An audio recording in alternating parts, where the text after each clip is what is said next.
Hello, hello, and welcome. You are at Green Apple Books virtual event for Empire of Pain, and my name is Devin. I'm from the Clement Street store. Today we are extremely lucky to have Patrick Radden Keefe and Jane Mayer, two very heavy hitters in the investigative journalism world, with us today. So we've got a little bit of housekeeping and announcements up front before we get started here. If you would like to see our events calendar, it is very easy. Just go to greenapplebooks.com/event. That's singular, no S. And you can see everything we got lined up there. Some upcoming things that you might be interested in. On April 18th, we have Jonathan Keats and Alla Efimova discussing Keats' new monograph, Thought Experiments. Jonathan Keats has been referred to as, quote, a poet of ideas by The New Yorker and a, quote, multimedia philosopher poet by The Atlantic. His transdisciplinary conceptual works explore broad aspects of society, adapting methods from the sciences and humanities. His conversation partner, Efimova, is a contemporary art curator and museum specialist with a background in critical theory. Coming up a little bit later, on April 29th, we have Mira Sethi discussing her debut short story collection, Are You Enjoying?, which will be coming out next Tuesday. Are You Enjoying provides a look at life in modern Pakistan with humor, compassion, and emotional immediacy. The collection has been described as a powerful book marking the arrival of an assured storyteller by Vogue magazine. And of course, next Saturday is Independent Bookstore Day. We have a slate of interesting and socially distanced activities, as well as some limited edition merchandise and that kind of stuff. So swing on by, see what you can do. Last but not least, the randomly selected winner of our tote bag giveaway contest is Julia Duncan. So Julia, be on the lookout for an email from Carr. That's it for all the minor stuff. So back to tonight's event. Tonight we are celebrating the release of Empire of Pain, The Secret History of the Sackler Dynasty. We're here with the author, Patrick Radden Keefe, who is a staff writer for The New Yorker, and whose work has appeared in the New York Times Magazine, Slate, and many other places. His last book, Say Nothing, A True Story of Murder and Memory in Northern Ireland, was a New York Times and Washington Post top 10 book of the year. It won the Orwell Prize and was long-listed for the National Book Award. Tonight, he's in conversation with Jane Mayer, also a staff writer at The New Yorker. Her last book, Dark Money, The Hidden History of the Billionaires Behind the Rise of the Radical Right, was also one of the New York Times top 10 books of the year, as well as a National Book Critics Circle Award finalist. Her nonfiction work has earned her a Guggenheim Fellowship, a Lucas Book Prize, and a Goldsmith Book Prize, as well as many, many other plaudits. So tonight, for those of you at home, we do have the chat enabled, but as always, we do request that you keep things civil. Toward the end of our program, we will have a 10-minute question and answer session. For that, you're going to want to use the QA function rather than the chat. That way I can keep track of all the questions and take it from there. So once again, thank you for being here, and I'm going to hand it off to tonight's guests and take it away. Great. Well, thanks so much. Patrick, this is a fantastic book. I have to say, I truly could not put it down. So I'm really glad to be able to do this program with you tonight. I guess that you might as well start in the beginning, which is, how did this subject catch your attention? And I know you wrote about it for The New Yorker, but what was it about it after that that made you think this has got to be a book, not just a magazine article? But how did you get into this in the first place? Thank you, Jane. I should say thank you, Green Apple Books, for doing this. Thank you all for joining us. And thank you, Jane, for joining me for this. Jane is one of my all-time journalistic heroes. So this is a huge, huge treat to be able to talk about the book with her. So it's funny, Jane and I share an editor at The New Yorker, and we talk about story ideas all the time.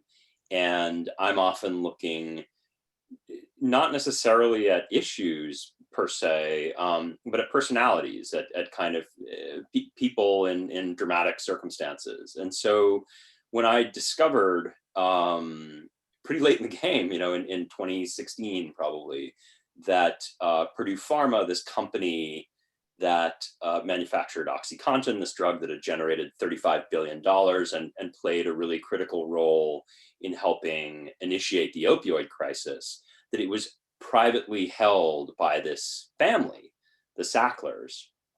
And this was a name that I knew as a kind of philanthropic dynasty, where their name was on museum wings and university lecture halls. That there was that connection there was really striking to me. And I remember thinking from the beginning, I sort of read through some of the previous reporting on Purdue and the opioid crisis. And it's not as though I was the first to discover that the Sacklers owned Purdue. In fact, journalists have been writing about this for years and years, for more than a decade. But they were often one strand in a more complex story that kind of looked at a bunch of different factors. I have subsequently learned from seeing the internal emails of the company that that's kind of the way they liked it. If there was going to be scrutiny, if there were going to be mentions of the family, they wanted them to be like way down in the 12th paragraph briefly and not focusing on them. And so what I set out to do in that initial New Yorker piece was really write a story where the aperture was pretty tight on the family. And to your question about whether or not it would be a book or when it occurred to me to do it, I wrote this big piece. I spent the better part of a year on it. And I thought about trying to do a book, but I didn't think it was possible in 2017. And the reason was that the family is so secretive. At that point, none of them had ever given interviews about the family business. I mean, they didn't speak to me, but like they've never spoken to anybody about it. If it was a public company, I might have had better ways of gathering documents, but because it was private, it was like a black box. And so I didn't think it was possible to do a book. I mean, you could write a book, but I feel as though, and it's funny, I mean, Jane, as I've told you before, your book on the Kochs was a real touchstone for me, in the sense that, I think it's one thing to write a story about people who are alive who won't talk to you. There's a kind of license that you're taking, right? Like there's a certain hubris in doing that. And I think the challenge for me is I wouldn't accept that kind of undertaking if I felt as though the picture of the people you're describing is going to feel incredibly remote, as though you don't have a sense of them as people, you don't have a sense of how they think, how they talk. So it would only work for me and be a viable book if I felt like I could get really close, even if they wouldn't talk to me. Something that you obviously did with the Kochs, where even though they didn't talk to you, your reporting was so comprehensive that you managed to paint this very indelible picture. And so that was sort of what I was hoping to do. And the big moment that changed everything for me was that in many states had sued Purdue Pharma, the company, over its role in the opioid crisis, but nobody had sued the Sacklers until in late 2018, early 2019. Maura Healey, who's a big character in the last third of the book, she's the Attorney General of Massachusetts. She decided to actually name a handful of members of the Sackler family in a lawsuit. And she produced all of these private emails from the company to substantiate her case. And that was the moment where I thought, oh, wait a second, maybe there's a way to do this where I can kind of get in, and even if they won't talk to me, there's a way to actually tell this story kind of in their own words, because there'll be such a volume of information I can get, either because it came out in court documents or because people would leak it to me. So that I can paint a vivid picture. Well, I mean, I think you did an amazing job. I mean, this is such an intimate portrait of these people. You practically feel you were in their bedrooms with them. I mean, you literally, even describe, their love lives and, all of these, and their love lives are so complicated too. I mean, it's really such an incredible picture of them personally. And I guess well, hats off to you, first of all, because I know when people don't give you access, as was true for me with the Koch brothers, there's a tendency in journalism to just say, okay, throw up your hands and not do the story. but clearly for you, to some extent, it was a little bit of like putting a red flag in front of a bull. It's like, I'm not going to let them stop me from doing a story just because I can't speak to them. I'm not going to let them dictate what's a subject worth writing about and what's not. And I know it's doubly hard with private companies, which the Coke Industries also was, because there's no sort of public record there then. But how did you, I just have to ask, a little bit about how you got around to so many details. I mean, you've got, it looked like you might have interviewed a doorman in a building where one of the offsprings of this family committed suicide by hurling himself out the window. It looked like, though maybe it's not true that you interviewed her, but you had the feeling that you might have talked to one of the discarded former wives who also practically committed suicide by cramming pills into her mouth and then keeling over in her the husband's office as she was demanding a divorce. How did you find these people, and how did you get them to talk to you? Well, it was slow going. I mean, I think in the case of the ex-wife of Arthur Sackler, Marietta Lutze, it turns out that she had privately published a memoir, Oh, a Nirvana. very fishy memoir that I think there were only 200 copies. It's this beautiful, I might even have it here. Anyway, it's this beautiful kind of cloth-bound book with photographs and her reminiscences, very, very vivid reminiscences of her life with Arthur Sackler dating back to the 1940s. And so that's why there was a kind of intimate texture to some of, I mean, I was able to tell you about their love life, right? I mean, did you find out about this book? Did someone tell you about it? Or did you go through the stacks of a library one day and just sort of say, oh my God, here it is? I'm trying to remember how I became aware of it, but I did. I mean, it's these things, you stumble on them because it turns out, I thought that was the only one. And then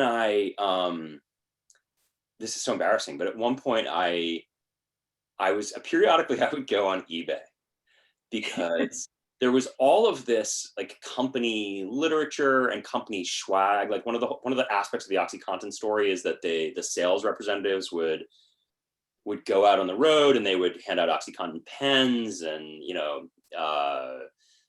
golf shirts and whatever else. And so there's this like rich trail on eBay, and occasionally something good pops up. So it wasn't a systematic thing, but from time to time, I would go and just run like Purdue Pharma, Purdue Frederick, the predecessor company, through.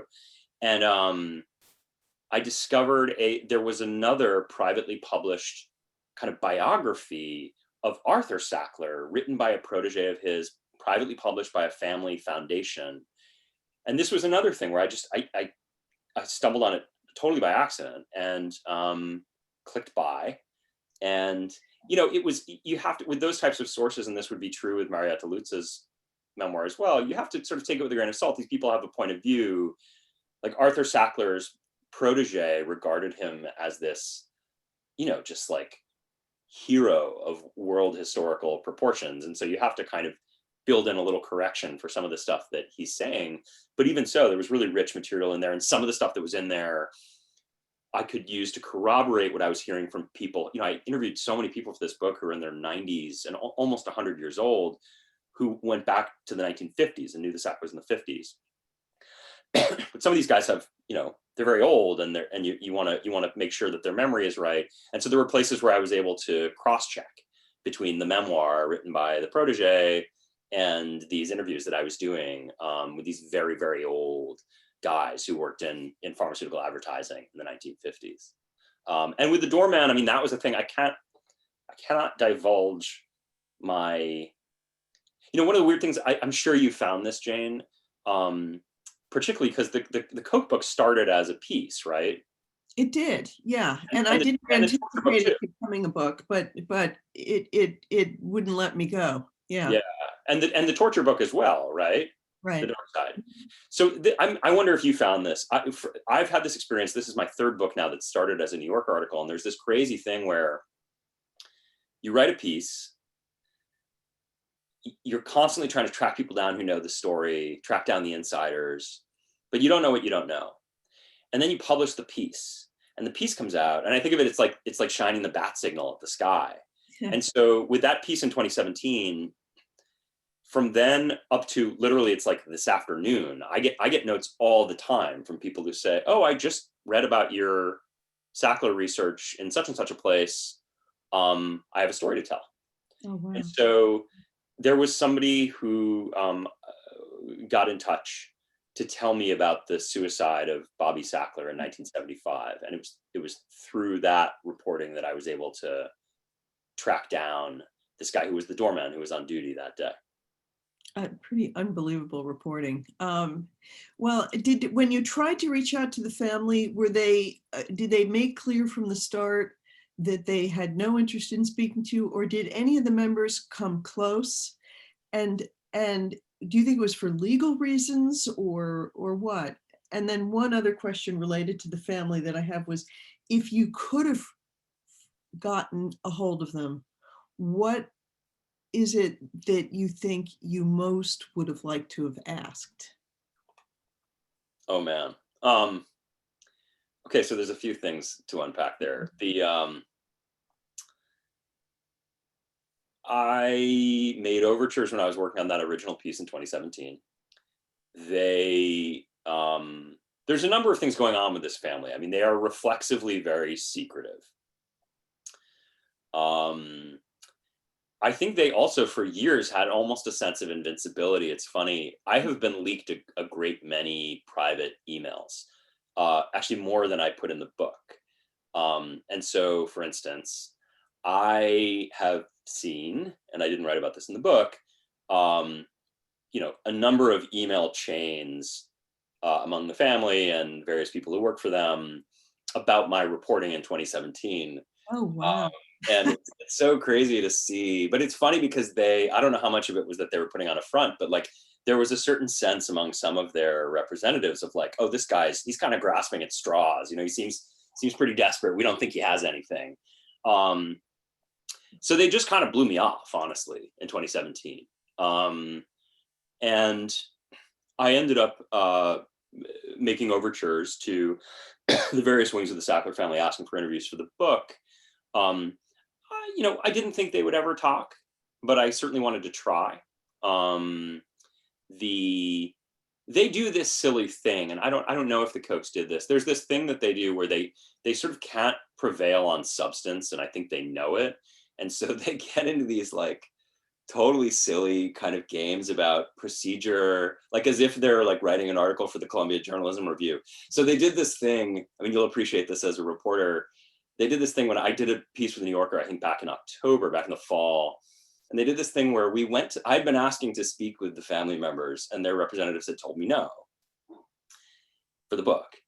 And then we went to them for comment on this article that I was writing in the fall. And which is what you normally do. It's a standard thing, before the piece goes, you go to the representatives and you say, we're going to say this and this and this. Do you have any comment?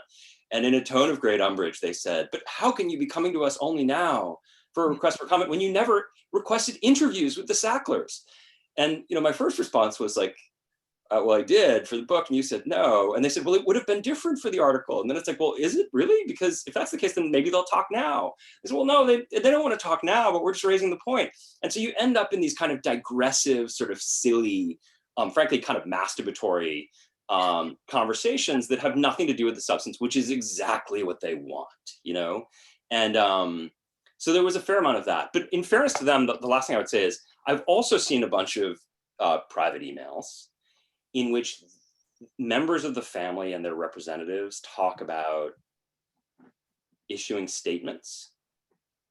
And the problem is that there are a lot of Sacklers, and everybody has lawyers and everybody has PR representatives, and they don't really get along all that well. The two wings that control Purdue Pharma, or controlled it, don't get on all that well. And so you see these amazing email chains where there's like more and more and more people on the CC, and they keep adding like crisis communications people and new lawyers, and they're drafting and redlining statements. And then eventually like the statement doesn't get released because they can't get to a point where they just sign off on it. So in fairness to them, I think some of it is just, there's a kind of paralysis when you have a bunch of billionaires with all of their representatives like ringing the cash register, fighting over what kind of statement you would make expressing some very mild form of sadness about the opioid crisis that also doesn't acknowledge any responsibility, you know?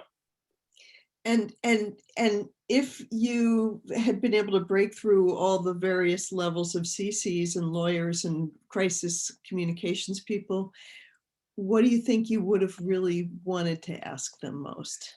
So for me, what it would be is, I think that there is a,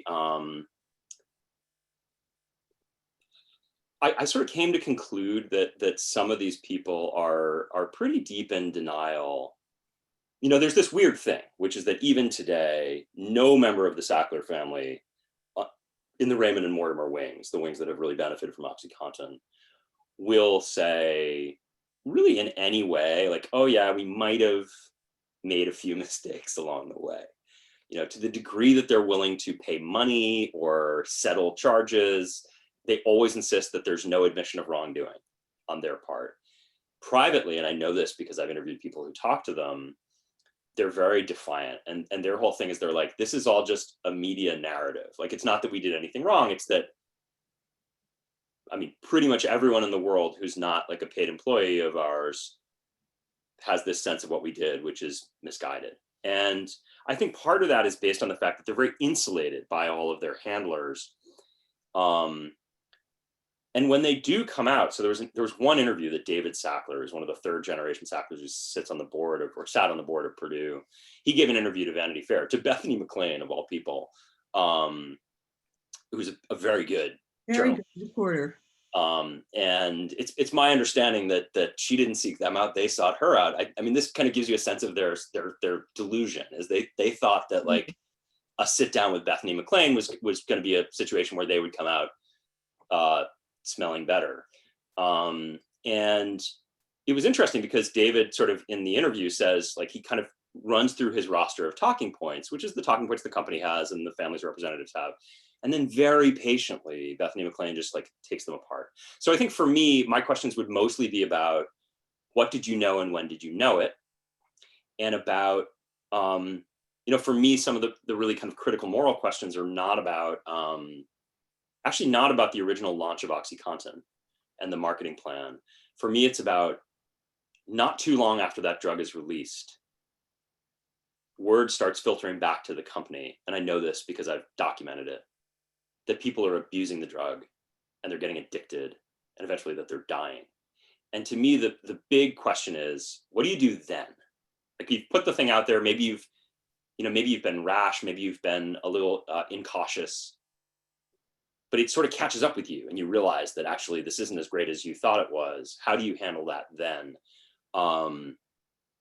So I think I would want to ask questions like that, but it would be, for me, the key would be to be able to ask follow-up questions, because I know the record well enough that if they tell me the BS talking point, I have the opportunity to say, oh, that's weird. How do you, here's this email from 1998. How do I square what you're saying to me now with this email that I have? And revealingly, when you ask the company, when you ask the family's representatives those questions, they tend to just decline to comment. You say, well, how do you explain to me this email that is at odds with everything you've ever said? And they just pass on that question. They don't have a refutation. They just pass. I mean, I think you have the same burning questions that I would have on this, which is, what did they know? When did they know it? And I think you do a masterful job of assembling the record in such a way as to show that when they claimed they knew that this was a dangerous drug that could be abused and addictive and that people were dying, was several years after they actually really did know. And they were hearing it internally, and they had incredible marketing research done. They, in fact, had a separate company that was giving them marketing research information, right? And so they knew, it seems, several years before they have claimed that they knew. I guess what I wonder is, this is the question I have often in covering people who are making choices that seem really ethically blinkered, is do you think that they admitted it to themselves and basically said, screw it, there's so many profits to be made here? Or do they just rationalize it somehow away? I mean, and do they, do they know they're doing, what was the closest for you, the closest moment maybe, where you felt you had any member of this family sort of saying or realizing it's a choice between lives and profits, and I think we'll side with profits? Do you think there was a place where that really became clear to you? It's such a great question. I tend to think that there was no moment when I mean, it's amazing, you know, like there are emails where like Richard Sackler gets an email from a friend of his saying like, you know, people are really abusing this drug. Like, I hate to say it, but what he says is you're going to be the Pablo Escobar of the new millennium. And what's funny is that, you know, I don't think that getting emails like that would give Richard Sackler a moment of pause. Like there's a story, part of what I wanted to do, and the whole first third of the book is about Arthur Sackler, who the oldest of the three original Sackler brothers, who dies in 1987. And he's this kind of protean, amazing figure in whose story I think we find just a lot of the seeds for what came later. And Arthur had this really abiding sense in his own righteousness. And he just like picked up conflicts of interest his whole life and became fabulously wealthy in ways that I think, in retrospect, when you take a cold, hard look at them, were often pretty dubious. But the whole time he did it with a sense of his own just ascendant righteousness. And also weirdly, a sense that doctors are kind of morally unimpeachable people. So there's a lot of doctors in this story. There's a moment, I found this amazing letter from a family friend to Richard Sackler, who's Arthur's nephew, but somebody who's probably more instrumental than any other Sackler in the history of OxyContin, runs the company for a period of time. When he graduates from medical school, he gets this letter from a family friend who says, he basically says like, you know, first of all, you have this incredibly illustrious name, the Sackler name, and it's this amazing honor that you're going to go out in the world carrying that name, but also you're a doctor now. And to be a doctor is to be more than a man. You know, he's saying essentially like, it's like you're a god. And I feel as though that sense of hubris runs through this whole story. So I think that, you know, in 1996, when OxyContin was released, in 2000, when the company and the family finally admitted, or the company admitted, that they were aware that there was a problem. In 2007, when the company pled guilty to felony charges the first time, in 2020, when they pled guilty to felony charges the second time, and even today, probably in the context of my book coming out, I think most of the Sacklers who are involved have a kind of raging sense of injury and a notion that they're really the victims in this story. They've been misunderstood. They never did anything wrong. Well, you know, there was one of the reviewers, I think it was Laura Miller, who drew some parallels between the Sackler family and the Trump family. She was sort of suggesting also that in both cases, it's the sort of second generation that has really become kind of useless and the worst. I don't know if you see there's the second generation is a somehow a step down from the first in the Sackler family, but do you see the parallels between these two families in any way? It's funny, that review by Laura Miller in Slate was almost unsettlingly good, because she put her finger on a bunch of stuff that isn't even really in the book. So I thought about the Trump thing all the time, and I never mention it in the book, just because it felt like a little bit of a cheap shot to me. But you know, Donald Trump is this guy who narcissistically plasters his name on everything. You know, there are Trump steaks and Trump water, and there's a Sackler escalator at the Tate Modern. You know, there's this same kind of impulse to brand. And also, as close as I got to an explicit reference to Trump was, there's a line in the book about how if you're a billionaire, there's this hazard that people don't tell you about, which is that you know, you end up surrounded by people who are on your payroll, whose job it is to tell you that you're right. And if you feel aggrieved, they tell you that you're right. And if you're feeling paranoid, they say you should be paranoid. And if you tell a joke, they laugh really hard. And I do think that some personalities can kind of slowly come off the track, surrounded by those types of people, and get further and further from reality.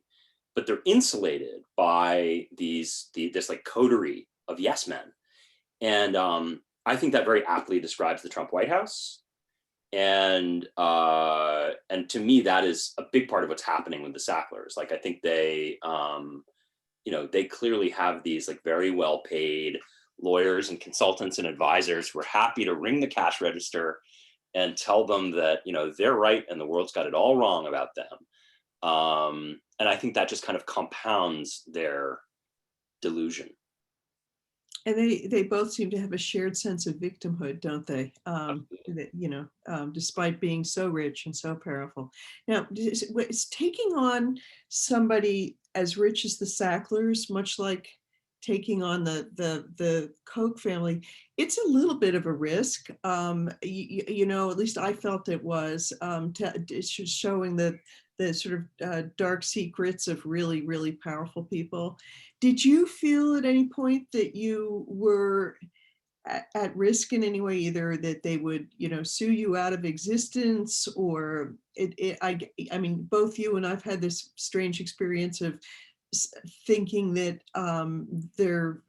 and more than thinking, knowing that there were private eyes that were sort of snooping on us. What are the hazards of writing about and revealing the details of the lives of the super rich in this country at this point?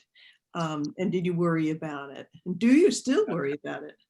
Yeah, I mean, so to me, there's my own story, which I can tell you, but there's the broader story, which is kind of connected to where we started, where I had this question in my mind when I started, which is, how is it that the Sacklers have been so successful for 20 years in writing the family name out of the family business? How is it that they could have made billions and billions of dollars from the sale of OxyContin, but they're not like front and center in discussions of OxyContin? And I think the answer is this like PR and legal juggernaut that they have resorted to. I mean, to go back to what I was saying about like, how did they react when they first saw signs that things were going wrong?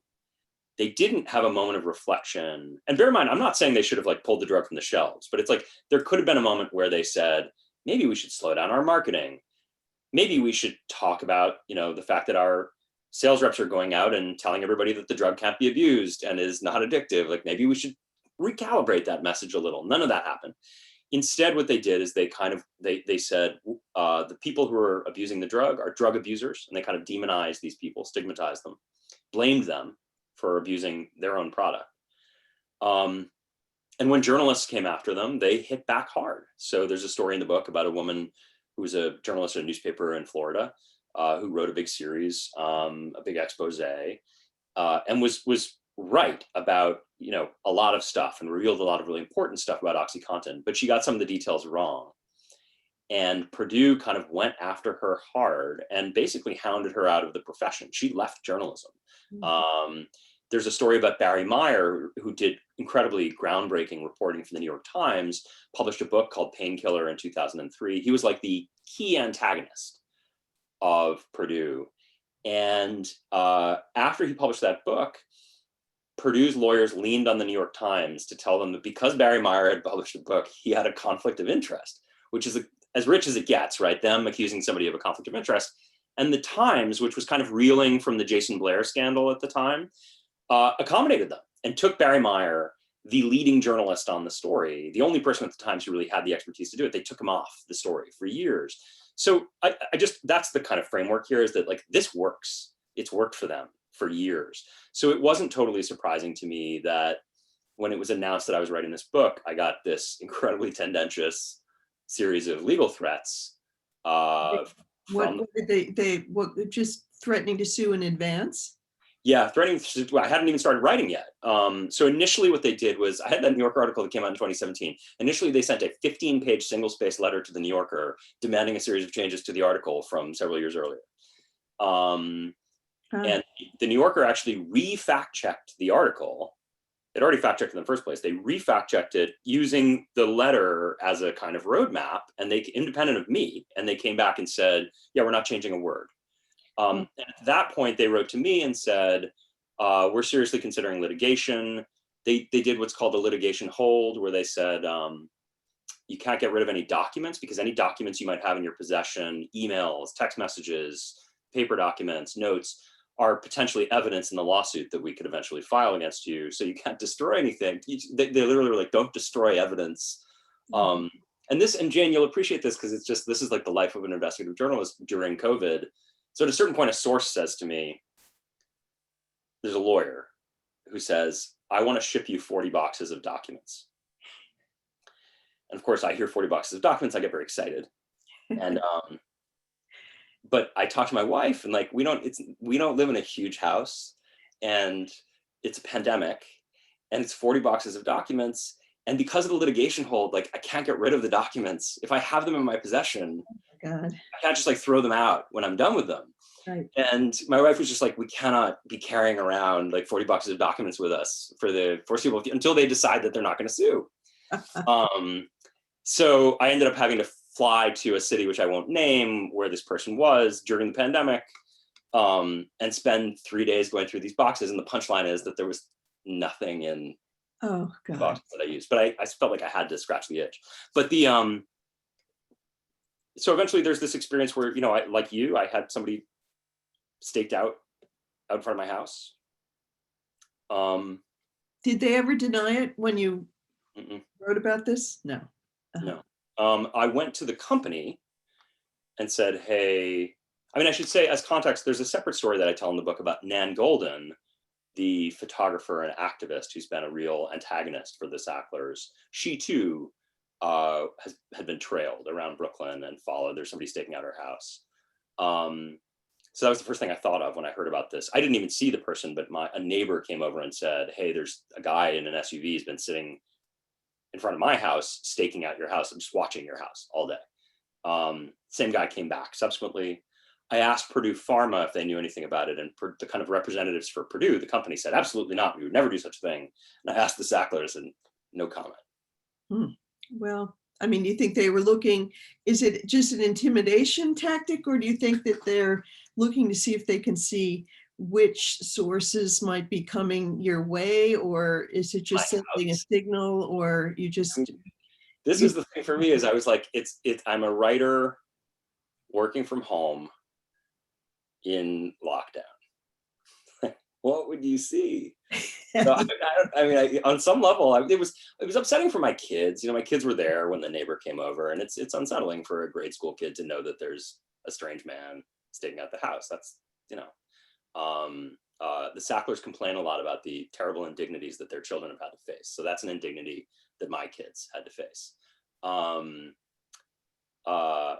But at the same time, on some level, I was like, have at it, pal. Like, I don't know what you're going to see, you know. I'm not throwing away any documents because the Sacklers told me not to. So it's not like you're going to find anything rifling through my trash. That's how I felt too. I thought, you know, I've got the most boring life you could ever have. I can't believe that there's a private eye. What are they going to discover? That yes, I do eat Ben and Jerry's at midnight. Exactly, right. Beyond that, I don't know. I pay my library connection. Yeah. You know, but so it seemed like in addition to the Sacklers, there were some other people here that you raised some serious ethical questions about in this book. And I thought it was interesting because you're a lawyer. You're a graduate of the esteemed Yale Law School. And I thought some of the questions you raised were about the Sacklers enablers who were lawyers. One of them in particular, Mary Jo White, who she's quite a fabled lawyer in New York, as a former, I guess, U.S. attorney for the Southern District of New York, the most powerful of the U.S. attorney's offices. Yet she shows up at the side of the Sacklers and is kind of their, you know, attack dog and defense dog, basically. As a lawyer, I guess you're sort of trained to think that everybody deserves a defense. But do you find something about this particularly troubling? It seemed so, and I thought it was an interesting point. But what, you know, is there a line that gets crossed, do you think, in the legal profession here in terms of, you know, morally or ethically or professionally? Yeah, I mean, I think it's a tricky thing, and people argue about this. Legal ethicists argue about this. It's something that's always given me pause about a lawyer, and it's probably no accident that I passed the New York bar and then never practiced for a day. it's an adversarial profession. And so I think that there are some who feel that in the context of the adversarial profession, if you're not breaking the law or violating one of the enumerated ethical rules, there's really nothing that you can do wrong in the zealous defense of your client. And I don't mean to suggest that Mary Jo White or any of the other lawyers, Rudy Giuliani, any of the other lawyers who have abetted the Sacklers and enabled them over the years, should be censured for ethical reasons. I'm just saying, in terms of one's life choices, it's a little mysterious to me. So in the case of Mary Jo White, in 2007, there are felony charges against the company. There's an investigation by the U.S. Attorney's Office in the Western District of Virginia. They want to file felony charges against 3 senior executives at the company.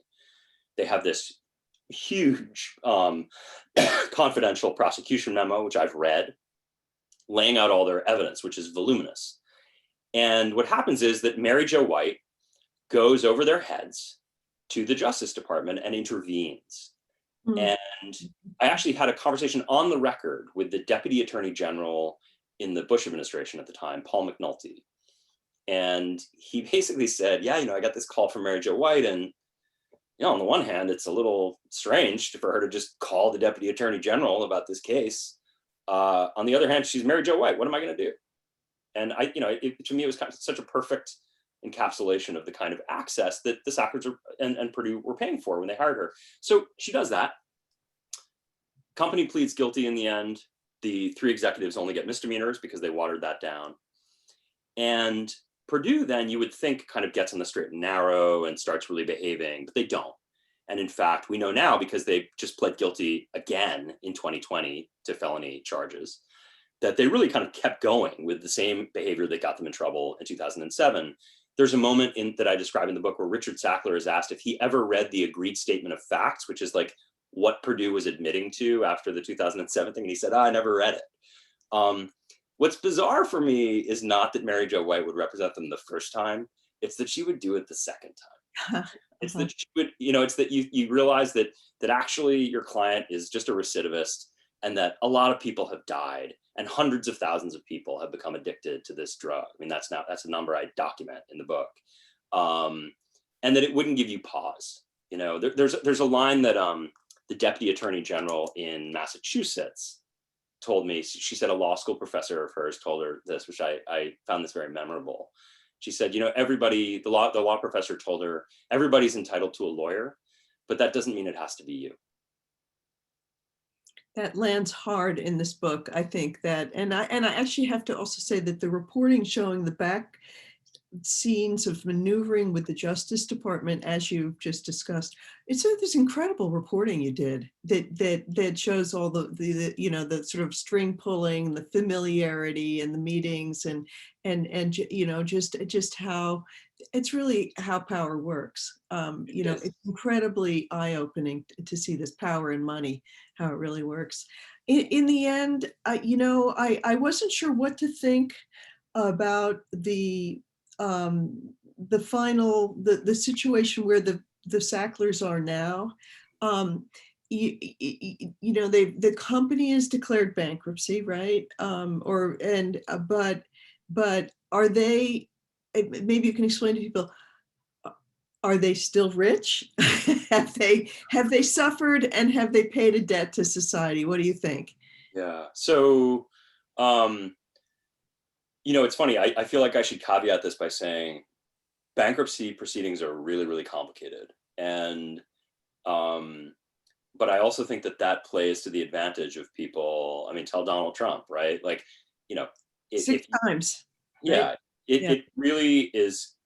Bankruptcy court can often be, I think, the last refuge of wealthy scoundrels.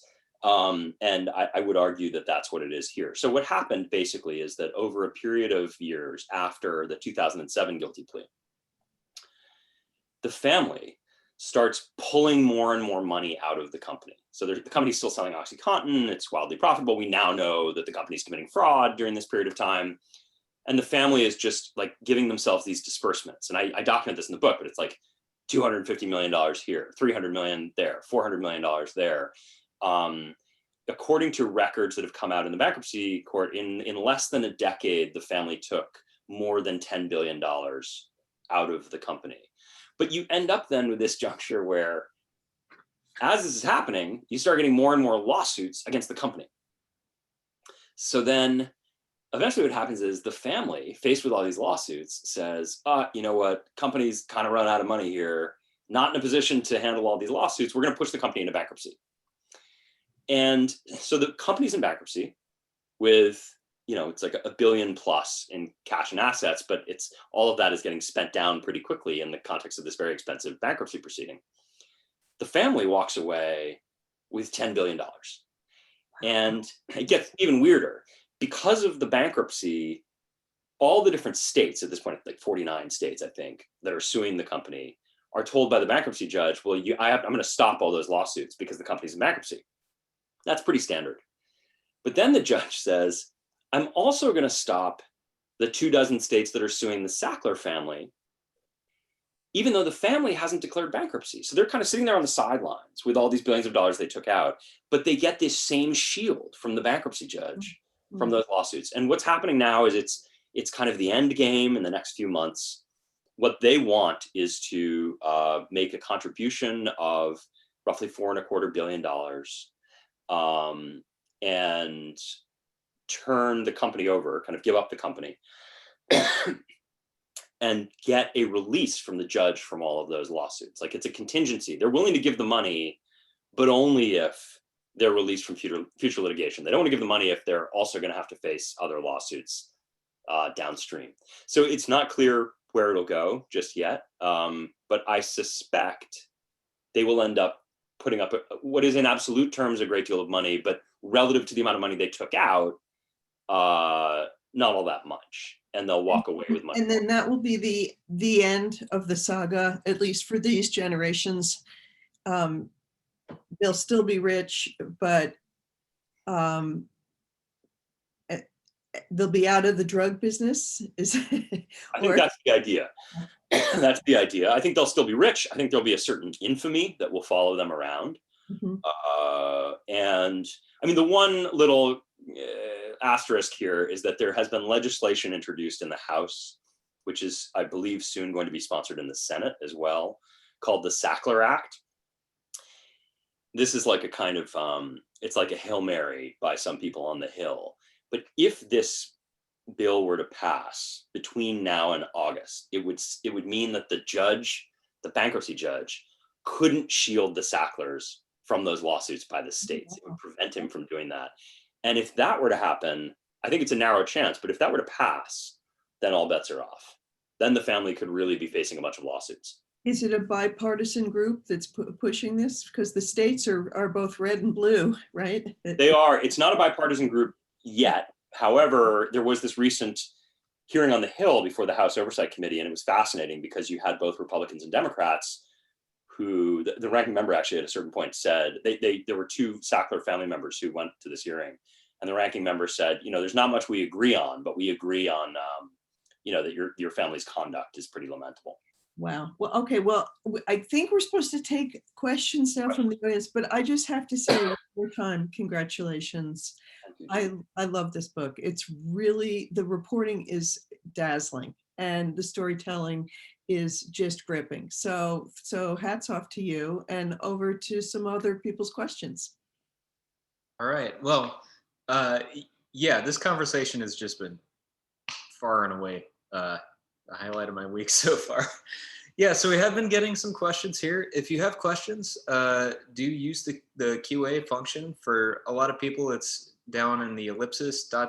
more, click on that, you get the QA. So I'm just gonna kind of go down the list here. Question is, hi Patrick, I saw you speak at a Say Nothing book event where a husband and wife who read the book had wildly divergent opinions on Jerry Adams. You seem to very much enjoy that two people could read the same account of a man and react so differently. Are there any characters in this story who could inspire such polarized responses? What a great question. Thank you. It's so funny, when I started working on this book, I was actually like, Say Nothing hadn't come out yet before when I started work on this. And I remember saying to my wife early on that Say Nothing was a book that was all about moral ambiguity. And in some ways, this book is all about moral clarity. I kind of know how I feel about a lot of these people. Having said that, I do think that there are a bunch of situations and characters about which reasonable people could differ. I mean, I'll give you two quick examples. One is, one of the stories that I tell is about Nan Golden's protests to try and get the Sackler name taken down from art museums and universities, and to try and get these institutions to stop accepting Sackler money. And I've talked to people who work at universities and art museums who feel really tortured by this, because on the one hand, they find the Sacklers kind of odious and despicable, and have actually for quite a long time privately, if you talk to people privately at the Met and other places, they sometimes there's a sense that they're kind of holding their noses and taking the money. But there's a little bit of a panic that if you start introducing a moral litmus test, the whole board of trustees will disappear. To take a very close example to us this evening, I mean, if it's first the Sacklers, then the Kochs, right? And if you start taking the Kochs out of the picture, whether it's the Met or any number of other places, that could have real consequences. And so I think that's something about which, I certainly have a point of view, but I think reasonable people can differ. There's a character, my wife and I talked about this a lot. There's a character in the book named Madeline Sackler, who is the daughter of Jonathan Sackler, who was a longtime board member of the company. And she's a filmmaker. She's like a young, very smart filmmaker who makes kind of social justice type documentaries and feature films. And I end up being pretty tough on her in the book, because her assertion is essentially that because she never worked at Purdue and was never on the board and had no active involvement in the decisions, then it kind of has nothing to do with her and she shouldn't be asked questions about it. But she also has a huge fortune that is derived from the sale of OxyContin. And she ends up making these two films about mass incarceration, which I describe in the book. And to me, the idea that you would make films about mass incarceration and not kind of establish your own priors, which is that, like, mass incarceration in part driven by the war on drugs, which is in part driven by the opioid crisis. You have somebody who's been a big beneficiary of the opioid crisis financially, making this film. And I actually interviewed Jeffrey Wright, the great actor Jeffrey Wright, who stars in her film. And he said that after the film, he had concluded that it was just like, there was something deeply fraudulent about her work. Now, some readers, I think, don't feel that way and feel as though the fact that she wasn't in the business is kind of enough exculpation. And if she wants to take the money and, spend it on something other than, I don't know what, a villa in the south of France and make a film, then good for her. To me, it's she's not as culpable as some of the others, but I also don't know that she's as pure as the driven snow. Fair. Okay, we have a question here. You did talk about some of this, but this is a little bit more specific, I suppose. There's been some reporting of Purdue working through third parties to place favorable editorials and op-eds to shape public opinion. Do you happen to have any information on that? Yes.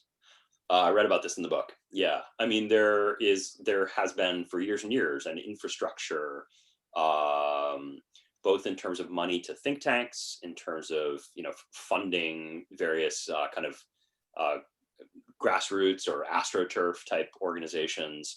And it has, there's a long history of that. I read about it in the book. So you sort of, in a weird way, it's this like whole juggernaut, right? Where you have lobbying on the Hill, you have a kind of influence campaign at the Department of Justice. You've got, there's a story I tell in the book about how the FDA examiner who approved OxyContin, after he approved the drug, within a year, he went and took a job at Purdue Pharma for $400,000. So you have a kind of corruption of the FDA.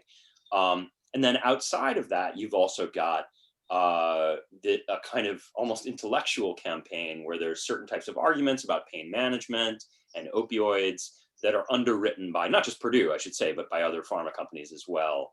And very often you get pieces, and I write about examples of this in the book, where these people don't disclose. So you get somebody who's like taking money from Purdue and writes an article in the New York Times and doesn't disclose that they take money from Purdue, which I find pretty shocking. Okay. Question about process. Did you report out the majority of the book before you started truly writing, or did you do both at the same time? In your writing process, do you move chronologically or not? I write chronologically, generally speaking. For me, the reporting process is the bulk of it. I mean, for me, it's like, 80 or 90% reporting, honestly. I tend to write quickly at the end. But what I do is I start structuring early. So, a year before I actually put pen to paper and started writing sentences, I started establishing a kind of notional architectural structure for the book, because for me, that otherwise I'll just report forever. Like I'll just spend 10 years reporting and never come back with a story to tell. So I need some kind of organizational principle that I can use to decide, okay, well, this is worth exploring because I can put it here. And this, while very interesting, doesn't fit in the book I want to write. So I'm not going to go down that rabbit hole. Yeah, I can definitely relate to that reporting forever. What are the different challenges of reporting on Empire of Pain as opposed to Say Nothing? Well, I mean, to Say Nothing, I wasn't, I had to go to Northern Ireland 7 times. And I have a wife with a busy job and 2 young kids. And I like to think I'm not a deadbeat husband or a deadbeat dad. So just carving out the time and the logistics to spend a lot of time in Belfast. I mean, I had more time working on Say Nothing. It took me a lot longer. That was kind of a 4-year project from start to finish. So that was a big one. COVID was a huge hurdle. I mean, I had done most of my archival work by the time the pandemic hit, but there are, like, to this day, just because I'm neurotic, like, there are 3 archives I could never get into, and there are specific letters that I know exist, and I know the catalog number and the box and the folder, and I've been trying now for more than a year to, like, beg, borrow, or steal, or like find some grad student who's vaccinated who can get in, and it drives me nuts. But that was really frustrating. But the one upside, the kind of weird, perverse upside, is that I did find, and Jane, you've probably found this too, particularly early in the pandemic, like, the worst thing about being a reporter is calling people at home, cold calling people. And early in the pandemic, I found when people were locked down, it was amazing, because it was like people would pick up on the first ring. They were happy to tie, like, a book, you say. And it was this whole kind of, clearly they were just so famished for any human company that was not their own family, that with a bunch of these, like, former Purdue employees or former Sackler employees or friends, I made a lot of headway that way. Oh, right on. Well, thank you so much for this. We're rolling up on 7 p.m. here on the West Coast, so I think we're going to wrap things up here. But once again, we are here with Patrick Radden Keefe, supporting Empire of Pain, in conversation with Jane Mayer, whose most recent book is Dark Money. Thank you both so much for being here, and thank you everyone in the audience for sticking around. Thank you. Thank you so much, Jane. And thank you. Great to be with you. Good luck. All right. Bye-bye.